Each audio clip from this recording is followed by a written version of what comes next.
আসসালামু আলাইকুম। দেখতে দেখতে কিন্তু আমাদের এইচএসসি পরীক্ষা প্রায় শেষ, আর মাত্র কয়েকটা পরীক্ষা রয়েছে। তারপরেই কিন্তু university admission knocking at the door. তোমার দরজায় কিন্তু ইউনিভার্সিটি অ্যাডমিশন কি করবে, করা নাড়া শুরু করবে। তো ইউনিভার্সিটি অ্যাডমিশন নর্মালি যে ইউনিভার্সিটি পরীক্ষার মাধ্যমে শুরু হয় এটা হলো বিউপি। গত বছর একটু এটার ব্যত্যয় ঘটেছে, তার আগের কয়েক বছরগুলোতে আমরা দেখতে পেয়েছি যে এইচএসসি পরীক্ষার পর পর একটু কিছু সময় দিয়ে কি করেছে, বিউপি পরীক্ষা নিয়েছে, তারপর ঢাবি হয়েছে, জাহাঙ্গীরনগর, রাবি, চবি, পর্যায়ক্রমিক ভাবে এগুলো হয়েছে, পরবর্তীতে জিএসটির দিকে আমরা দেখতে পেয়েছি। বাট গত বছর একটু বিউপি পরে পরীক্ষা নিয়েছে, অর্থাৎ ঢাবি আগে হয়েছে গত বছর। তো এবার আমরা আশা রাখতেছি এবার বিউপি হয়তো বা প্রথম হইলেও হইতে পারে। দেখা যাবে যে পরীক্ষা তোমার যখন একবারে অফিসিয়ালি ভাবে শেষ হয়ে যাবে, তারপরে সর্বোচ্চ তুমি 2.5 মাসের মতো সময় পাবা এরকম। তারপরে দেখবা যে অ্যাডমিশনের প্রায় সবকিছু শুরু হয়ে গিয়েছে, সবকিছু শুরু হয়ে গিয়েছে। দেখবা যে পরীক্ষার ডেটও দিয়ে দিয়েছে, সবকিছু প্রায়।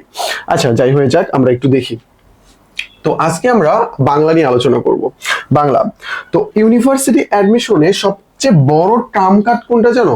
সবচেয়ে বড় যে দুইটা বিষয় টার্ম কাট তোমার জন্য, এটা হলো Bangla and GK. Bangla and GK. পৃথিবীতে কোনো কোশ্চেন কমন না পাইলেও তুমি যেই বিষয়ে কমন পাবা, এটা কি জানো? এটা হইলো বাংলা ও জিকে। বাংলাতে সবচেয়ে বেশি কমন পাওয়া যায়, জিকেতে চাইলে তারা অন্য অনেক কোশ্চেন করতে পারে, বাট বাংলাতে তুমি কমন পাবা। কিভাবে কমন পাবা? বাংলা যে প্রথম পত্র রয়েছে তোমার, প্রথম পত্র যেটা রয়েছে, অর্থাৎ বাংলা গদ্য, পদ্য, নাটক, উপন্যাস, এই পার্টটা যদি ভালোভাবে কমপ্লিট করো, যে কোনো ইউনিভার্সিটির তুমি বাংলার দেখবা যে 30 থেকে 40% কোশ্চেন তুমি কমন পেয়ে গিয়েছো। কারণ এই পার্ট থেকে তারা কোশ্চেন করবে, এগুলো তারা বাইরে থেকে নিয়ে আসবেন না।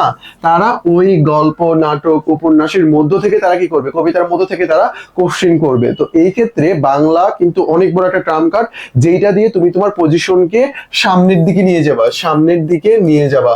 অর্থাৎ তুমি কি করবা, এই যে ইংলিশ দেখবা, ইংলিশ কিন্তু ইউনিভার্সিটি অ্যাডমিশনে সবচেয়ে বেশি কঠিন হয়। তোমাকে আমি ভয় পাওয়াচ্ছি না, মাত্র দেখবা 10% স্টুডেন্ট কিন্তু ইংরেজিতে পাস করে। আর টোটাল যদি হিসাব করা যায়, দেখা যায় যে মাত্র 9% বা এরকম সামথিং পার্সেন্ট স্টুডেন্ট কি করে, মাত্র পাস করে ইংরেজিতে। বেশিরভাগ ফেল করে কোথায়? ইংরেজিতে ফেল করে।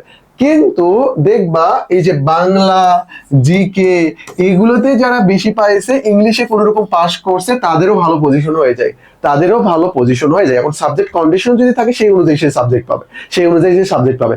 তার মানে বাংলা ও জিকে, এই দুইটা তোমার জন্য ট্রাম্প কার্ড। এই দুইটার মাধ্যমে তুমি কি করো, তোমার পজিশনকে উপরের দিকে নিয়ে যেতে পারবা, কারণ এই দুইটা থেকে কমন পাওয়ার পসিবিলিটি অনেক পরিমাণ বেশি রয়েছে, অনেক পরিমাণ বেশি, এবং হুবহু কমন পড়বে। ওখানে তো তুমি টাইপ কমন পাবা, টাইপ কমন পাবা, যে অ্যালং উইথ যে কোনো একটা অপশন দিতে পারে ওইটার সাথে, বুঝতে পারছো, একটা সেন্টেন্স দিতে পারে। কিন্তু এখানে তুমি হুবহু কমন পাওয়ার পসিবিলিটি অনেক পরিমাণ বেশি রয়েছে। তো আজকে আমরা বাংলা আলোচনা করতেছি। তো ভাই, বাংলা কি ফুল নাকি শর্ট? ভাই, বাংলা ফুল শর্টের কথা বলে তোমার আগে একটা চর মারতে হবে। শর্টের কাহিনী সেই কবেই শেষ হয়ে গিয়েছে, শর্টের কাহিনী কবেই শেষ হয়ে গেছে, এখন সবগুলো ফুল, সবগুলো ফুলে পড়তে হবে। ভাইয়া, তারা যদি বলে শর্টে পরীক্ষা নেবে, কেউ বলছে শর্টে পরীক্ষা নেবে, এখন সবগুলোতে ফুলে পরীক্ষা নেবে। যে যেটাই বলুক না কেন, ফুল ফুল। তাহলে বাংলা ফুল সিলেবাসে তোমার এটা কমপ্লিট করতে হবে। এইটা কমপ্লিট করার পর তোমার প্রথম কাজ যেটা হবে, বাজারে প্রচলিত তুমি যেই বই পড়ো না কারণ, প্রথম যে কাজ হবে, নবম দশম শ্রেণীর যে বাংলা ব্যাকরণ বইটা রয়েছে, ওখানকার যে টপিকস গুলো আছে, ওখানকার যে উদাহরণগুলো রয়েছে, ওইগুলো মনোযোগ সহকারে কমপ্লিট করা, এগুলো মনোযোগ সহকারে কমপ্লিট করা। ওইগুলো কমপ্লিট করে তোমার বাজারে প্রচলিত বই থেকে তুমি এমসিকিউ সলভ করবে, এবং ওটার আরো কিছু ডিটেলস তারা দিয়ে রাখছে, ওইগুলো পড়বা। এইভাবে তুমি যদি দুইটা পার্ট কমপ্লিট করতে পারো, বাংলাতে তুমি 90% প্লাস কোশ্চেন কমন পেয়ে যাবে, 90% প্লাস কোশ্চেন এখানে তুমি কমন পেয়ে যাবা, বুঝতে পারছো? তাহলে প্রথমত আমাদের যে বাংলা প্রথম পত্র রয়েছে, সাহিত্য যে পার্টটা রয়েছে, পার্টটা টোটাল আমাদের কমপ্লিট করতে হবে। সাহিত্যের প্রত্যেকটা ইনফরমেশন যেগুলো গুরুত্বপূর্ণ, সবগুলো মুখস্থ রাখতে হবে। যে কোনো জায়গা থেকে পরীক্ষায় কোশ্চেন আসতে পারে। এমনও হয়েছে আমরা ইউনিভার্সিটি অ্যাডমিশনে কোশ্চেন দেখেছি যে একটা কবিতার লাইন দিয়ে বলেছে যে পরের লাইন কি, তাহলে কবিতাগুলো আমাদের এমন ভাবে করতে হবে যাতে পরের লাইন আমি ইজিলি কি করতে পারি, আনসার করতে পারি। তো এই কয়েকটা কিন্তু আমাদের জন্য অনেক অনেক বেশি ইম্পর্টেন্ট।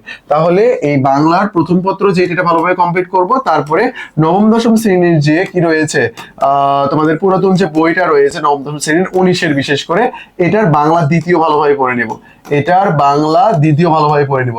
বিশেষ করে এখানকার যে উদাহরণগুলো আছে না, বিশেষ করে এখানকার যে উদাহরণগুলো রয়েছে, এগুলো এত বেশি গুরুত্বপূর্ণ। শুধু ইউনিভার্সিটি অ্যাডমিশন না, দেখবা যে প্রায় যে জব পরীক্ষাগুলো রয়েছে, এগুলোতে পর্যন্ত প্রশ্ন কপি করা হয় আর কি, এই বাংলা দ্বিতীয় পত্রের যে উদাহরণগুলো রয়েছে এখান থেকে। তাহলে বাংলা দুইটা ভাগে বিভক্ত, প্রথমত বাংলা সাহিত্য তোমাকে পড়তে হবে, দ্বিতীয়ত বাংলা ব্যাকরণ তোমাকে পড়তে হবে। আর এই ব্যাকরণ তোমরা পড়বো নবম দশম শ্রেণী থেকে। আর বাংলা সাহিত্যের কিছু সাহিত্য পাঠ থেকে কোশ্চেন করা হয়, ওগুলো তুমি যে লেখকের নামগুলো পাবা বা লেখক যে পরিচিতি পাবা তাদের সম্পর্কে একটু এক্সট্রা ইনফরমেশন জেনে নেবা, তাহলে তোমার জন্য হয়ে যাবে। এখন আমরা যদি টপিকস ধরে ধরে একটু অ্যানালাইসিস করি তাহলে আমরা দেখতে পারবো বিষয়গুলো। এখানে ফুল সিলেবাসে পরীক্ষা হবে, এটা লিখে দিয়ে রাখছি, আমার সবকিছু দেওয়া আছে।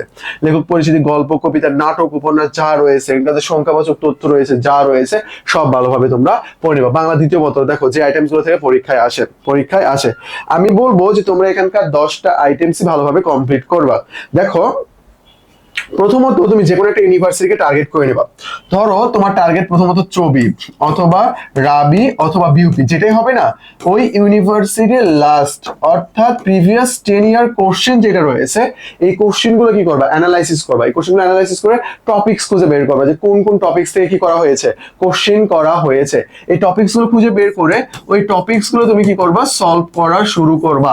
দেখবা যে তুমি যদি বিউপি কে টার্গেট করে করো, দেখবা যে সবগুলো ইউনিভার্সিটিতে সেম 60% টপিক, বাকিগুলোতে একটু আসতেছে, একটু আলাদা। যেমন তুমি একটা ইউনিভার্সিটি টপিক সবগুলো শেষ করতে পারবা, যখন বাকি দেখবা যে অল্প অল্প পড়লেই হয়ে যাচ্ছে। বিউপি কমপ্লিট করলে রাবির জন্য আর এক্সট্রা করে 20% লাগবে, ছবির জন্য আর এক্সট্রা করে 20% লাগবে, এইরকম করে আর কি। তাহলে নির্দিষ্ট একটা ইউনিভার্সিটিকে টার্গেট করে সেই ইউনিভার্সিটির যত টপিকস আছে এই টপিকস গুলো ভালোভাবে কমপ্লিট করা, এগুলো কিন্তু পড়াশোনার কৌশল কিন্তু এগুলো পড়াশোনা করা। আর একটা কৌশল রয়েছে, তুমি যদি একত্রে সব প্রিপারেশন নিতে চাও, এটা কি করবা, ছবিতে কি কি টপিকস আসছে লিখে ফেলবা, রাবি থেকে কি আসে লিখে ফেলবা, বিউপি থেকে কি আসে লিখে ফেলবা, ঢাবিতে কি কি আসে লিখে ফেলবা। সব লিখে দেখবা যে অনেকগুলো কমন রয়েছে, কমন গুলোতে একবার লিখবা, আর বাকি যেগুলো আনকমন এপাশে লিখে ফেলবা, লিখে ফেলে এক পেজের মধ্যে তুমি সবগুলো টপিকস নিয়ে আসবা। নিয়ে এসে এখন ডিরেক্ট কাজ হলো নবম দশম শ্রেণীর বই থেকে ধরে ধরে টপিকস পড়া, জোস একটা প্রিপারেশন হবে ইনশাল্লাহ। এইভাবে জাস্ট তুমি যদি কাজ করতে পারো। আমরা এখানে যে টপিকস গুলো লিখে রাখছি এগুলো বিউপি যে কোশ্চেন ছিল, প্রিভিয়াস কোশ্চেন, সেখান থেকে অ্যানালাইসিস করে আমরা টপিকস গুলো পেয়েছি, সেগুলো এখানে লেখা হয়েছে। মুখস্থ আইটেমস, অনুবাদ, বানান, এক কথায় প্রকাশ, বাগধারা, সমার্থক শব্দ, এগুলো তোমরা দেখে নিতে পারো। কোশ্চেন ব্যাংক, পানকৌড়ি কোশ্চেন ব্যাংক যেটা রয়েছে ঢাকা ইউনিভার্সিটি, তারপর চট্টগ্রাম বিশ্ববিদ্যালয়, এগুলো তোমরা পড়তে পারো আর কি। বাট বিউপির জন্য স্পেশালি বলবো যেটা Dhaka university question bank, BUP question bank, BCS question bank, এই তিনটা অনেক বেশি ইম্পর্টেন্ট। তোমরা অনেকে প্রিভিউ কোশ্চেন ব্যাংক বা অন্যান্য কোশ্চেন ব্যাংক না, কোনো সমস্যা নেই। কোশ্চেন ব্যাংক মানে হইলো ওই কোশ্চেনটা পড়া এবং ওই টাইপ এবং ওই কোশ্চেন সম্পর্কিত এক্সট্রা ইনফরমেশন ওইটা জানা, এটা আর কি কোশ্চেন ব্যাংকের মেইন উদ্দেশ্য। এগুলো পড়ে নিবা। ওকে, আমাদের ডিউ ফাউন্ডেশন কোর্সে বর্তমান ভর্তি চলতেছে। ডিউ ফাউন্ডেশন কোর্সে ভর্তি হলে বিউপি অ্যাক্সেস পেয়ে যাবা, সেকেন্ড টাইম কোর্সে ভর্তি হলে বিউপি অ্যাক্সেস পেয়ে যাবা। তোমাদের ফাউন্ডেশন কোর্স গুলোতে ভর্তি হইলে 3টা প্রিমিয়াম বই পাচ্ছ, 1 ক্লাস 1 টেস্ট, মেমোরাইজিং টেস্ট, আরো অনেক অপরচুনিটি রয়েছে এখানে। এই যে আমাদের টেলিগ্রাম নাম্বার, এই নাম্বারে নক দিয়ে আমাদের সম্পর্কে ডিটেইলস জেনে নিয়ে তুমি আমাদের কোর্সে ভর্তি হয়ে যেতে পারো। তো আজকে পর্যন্তই, আসসালামু আলাইকুম।